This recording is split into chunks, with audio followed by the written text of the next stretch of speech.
Hi, I'm Nani from Human Design Tools, and I want to talk a little bit about the middle finger mindset. It's been on my mind for a while, and I wrote about it in my book, Human Design for Moms, a guide to discovering your true self and living on purpose. And I want to bring a little more depth to it, so that's why I'm here now. And it's a lot about it's not about flipping people off or flipping things off, although sometimes I do that when I get really mad, but it's more about figuring out what it is that you truly believe or don't believe, and pushing up a little against the conditioning that we all have. It's all about self-love, connecting with your purpose,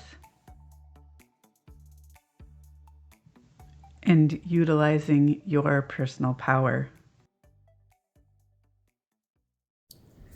I'm going to give you an example of something that we're led to believe, and this is true for women.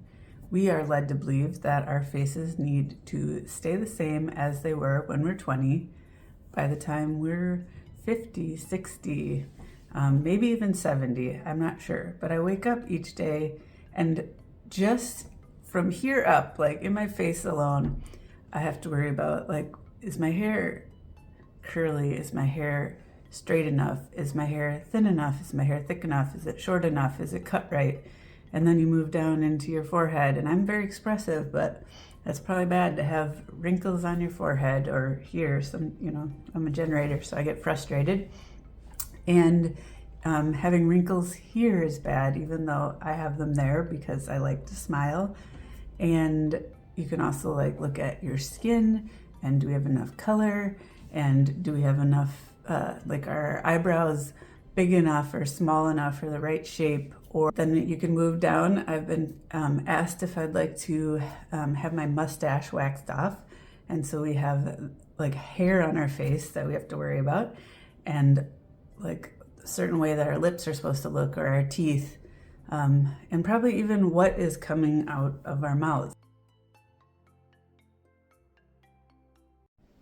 So what's really true is that you get to decide how you want to age, and what matters to you, and why it matters to you.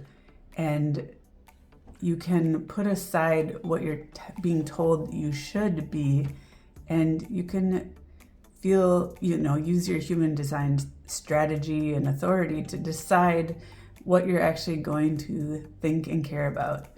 Because if you spend too much time worrying about what everyone else is telling you to do, for one thing, it takes a lot of time and energy, but also it's just not going to make you feel as authentic and happy.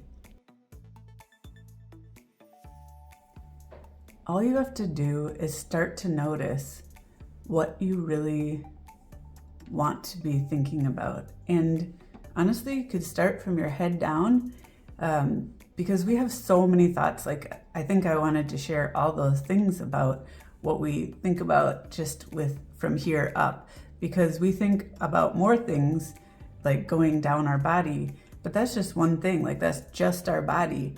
Then we have kids, and we think about them, and we think about their bodies and their emotions, and we think about work, and we think about volunteering and being part of different things in our lives.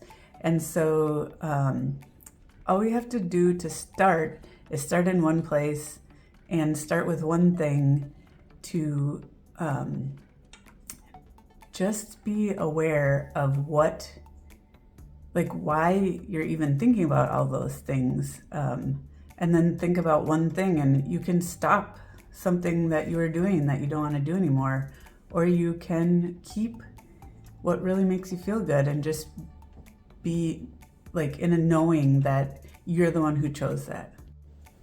It's as easy as saying, yes, I want to be doing that, or nope, I'm good, I don't need to be doing that anymore. What happens once you start doing this more often? Well, you're going to have more time and more energy because you're doing the things because you want to be doing them, And I'm obviously going to go into many more of these topics of what we've been told to do and then what actually is true. And so you can just stay tuned if you want to learn more about them from me. Otherwise, just start becoming aware for yourself.